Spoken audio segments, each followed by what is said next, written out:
Big Glynn's BBQ. Today is on Big Glynn's BBQ. We're going to be cooking some burgers, some pork chops, and a few of those good old hot dogs.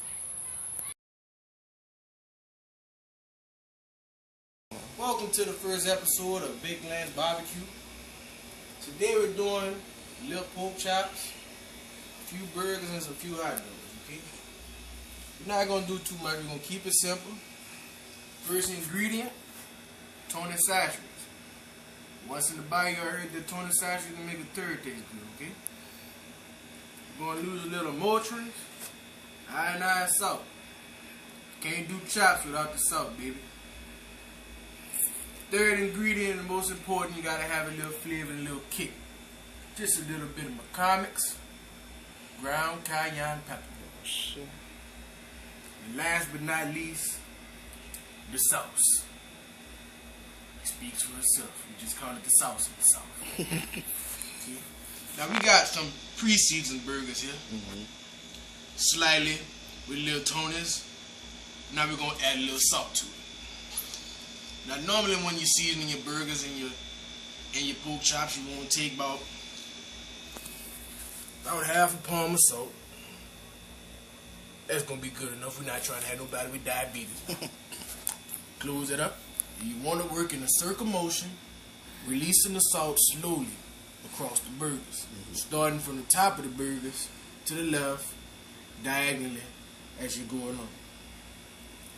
Just releasing slightest amount throughout the entire burger.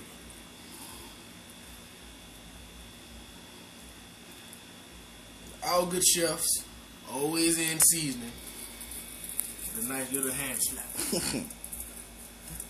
Now normally what we do is repeat this method on both sides of the burgers and both sides of the chop until the grill is ready. Okay. That's the first step of Big Glynn's BBQ. Be right back with you.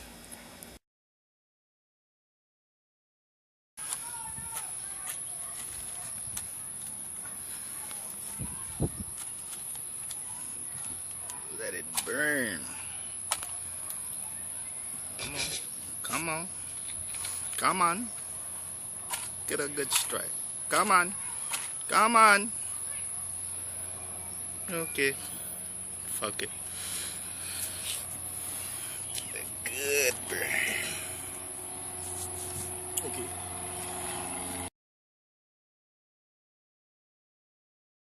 Welcome back to Big Glynn's BBQ.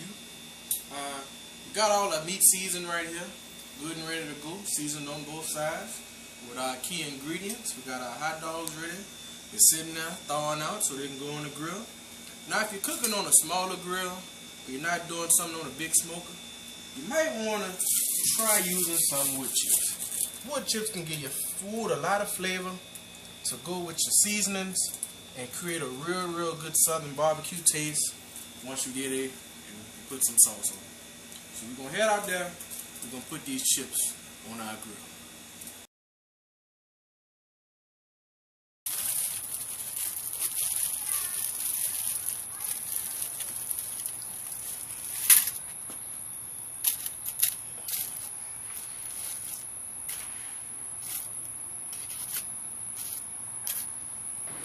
Okay, now when you got your wood chips on your grill, you want to make sure that keep a slight opening on them so the wood chips can breathe. That way when they're cooking, the fire gets on the bottom of them, heats the aluminum foil, and cooks that good hickory smoked wood chip taste right through there. And as you can see, we got our small grill here. Charcoal's lit pretty good.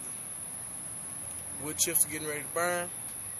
Next thing we're going to do, we're going to add our top shelf, and then we're coming out with the meat. All right.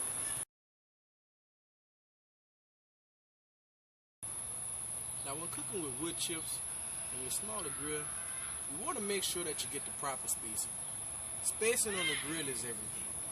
You want to make sure that you got enough spacing so that your wood chips and your coals can cook your meat at an adequate time. So with your good spacing, when you turn your chops over after a few minutes, they're going to start to look teen and mean, just like that right there.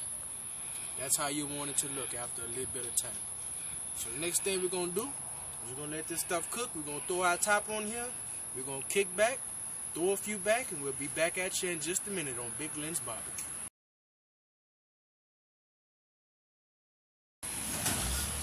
See that nice good juice we got on there? That shows they're slow cooking. You want that slow cook when you cook with them wood chips. You want that nice good flavor to go ahead and cook through it. That's always a good sign. You want some juice on top of them chops. Brown tenderization right there. Nice, clean. That's what you want. Look at those grill marks. Sure that thing cooking like it's supposed to.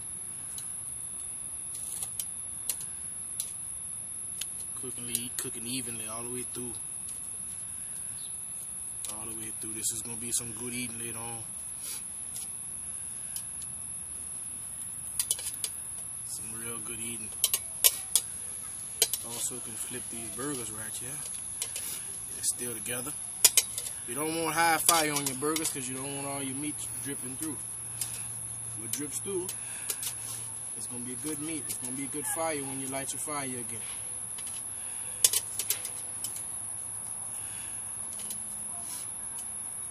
And also your grill marks. That means you're going ahead and cooking through that thing even. So we're going to put this top back on here for about 15 to 20 minutes and then we're going to come back and check on it.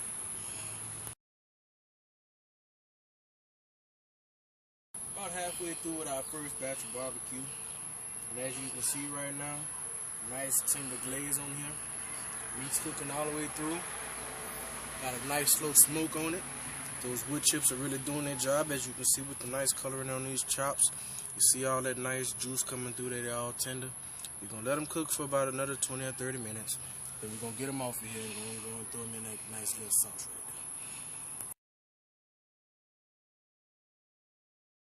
But now we're about to turn our meat just on our last batch of chops and burgers. And as you can see, these chops have got a beautiful golden brown flavor to them, a beautiful golden brown tan to them. These burgers, medium well done right here, nice, not too much juice flying out of them. Those things are ready to come off the grill and go straight to the sauce, straight to your mouth. Always like this at Big Glynn's Barbecue. Only the best for the best. Now raise one.